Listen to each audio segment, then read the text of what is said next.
दोस्तों नमस्कार। कुछ बच्चों की एक छोटी सी ख्वाहिश हुई। उन्होंने कहा कि आंटी जी, हम जो हिंदू धर्म में जो हम पितृपक्ष की पूजा करते हैं तो उसके बारे में कुछ बताएं। तो पितृपक्ष मतलब हम आश्विन कृष्ण पक्ष प्रतिपदा से शुरू होकर दिवाली तक चलता है। तो मैंने कहा कि बच्चे, वो तो सबके घर में पूजा होता है, माँ बाप तो आपको बताते होंगे ना, बताते हैं, पर कुछ ख्वाहिशें हैं आंटी जी, आप बताएं। तो मैंने कहा चलो बच्चों की ये ख्वाहिश पूरी करते हैं। जितनी जानकारी मुझे है मेरे नाना जी से, नानी से, और मैं क्योंकि एक पंडित फैमिली से हूँ, तो जितनी जानकारी मुझे है वो मैं बच्चों को बांट दूँ।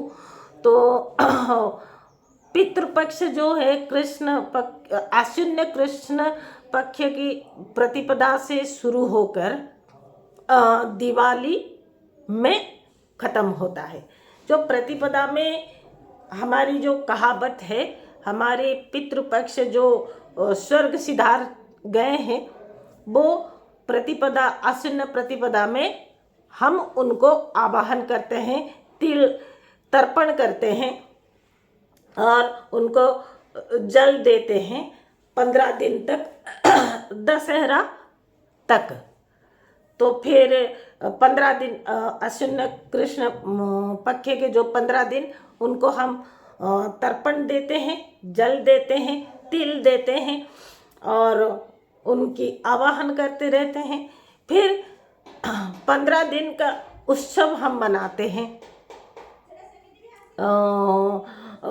दशहरा का। तो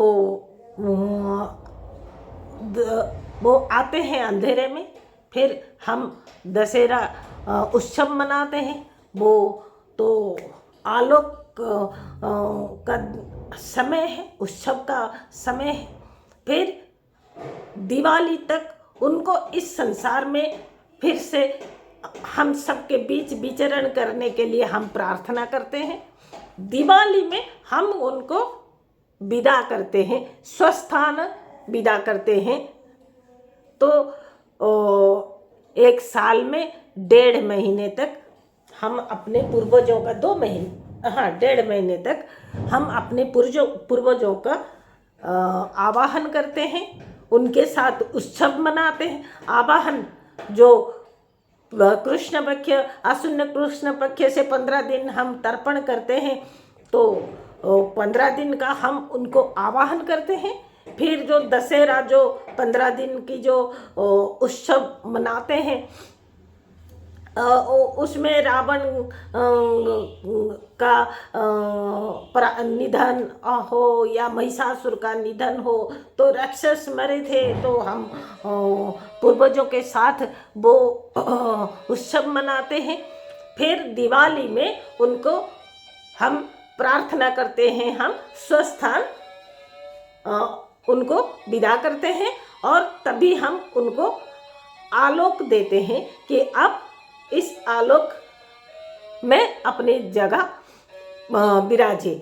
तो पर इसका एक और बात भी है, जो प्रतिपदा अंधेरा है जो आते हैं, अंधेरा मतलब हम एक बच्चा जब पैदा होता है उसको कुछ दिखता नहीं, वो आता है अज्ञान अंधकार में लपेटे हुए।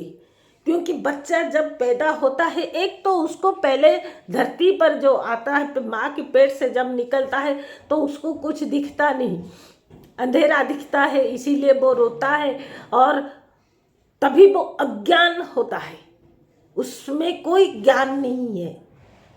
अज्ञान अंधेरे में एक बच्चा धरती पर आता है, तो हम जो पूर्वजों को आवाहन करते हैं, तो ये एक जन्म का उदाहरण है कि हम आते हैं संसार में अज्ञान अंधकार में लपेटे हुए। दिवाली के उत्सव में, आलोक में जब हम पूर्वजों को विदा करते हैं, वो मौत की सिंबल है, मौत की जो उदाहरण है। मतलब हम आते हैं, जन्म जो है अज्ञान अंधकार में हम आते हैं, जब जाते हैं दिवाली की जो दिए हैं, हम जो दिए दिखाते हैं हमारी पूर्वजों को, वो ज्ञान का आलोक है।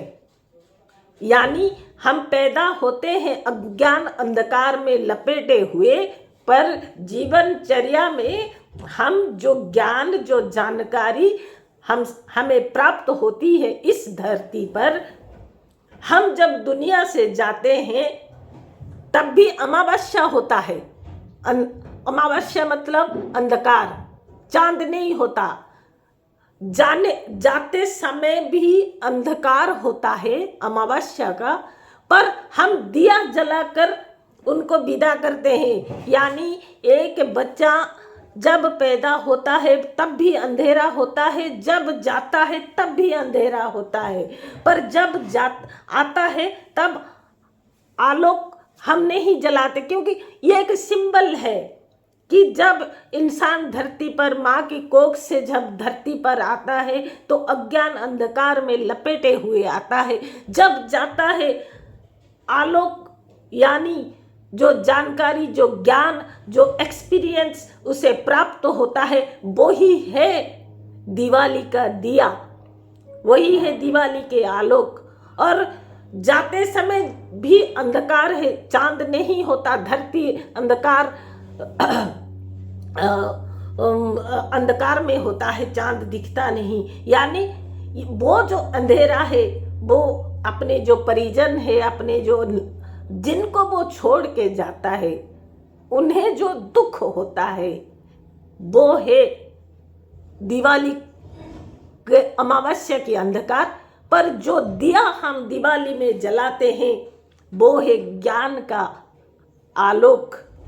यानी जो हमारे पितृपक्ष की जो पूजा है 1.5 महीने का, आते वक्त तर्पण करते हैं पर दिया नहीं जलाते। यानी आता है एक बच्चा अज्ञान अंधकार में लपेटे हुए, जाता है जब दिवाली के जो दिए हैं, वो दिवाली के जो आलोक है वो ज्ञान का आलोक है, जानकारी का आलोक है, एक्सपीरियंस का आलोक है।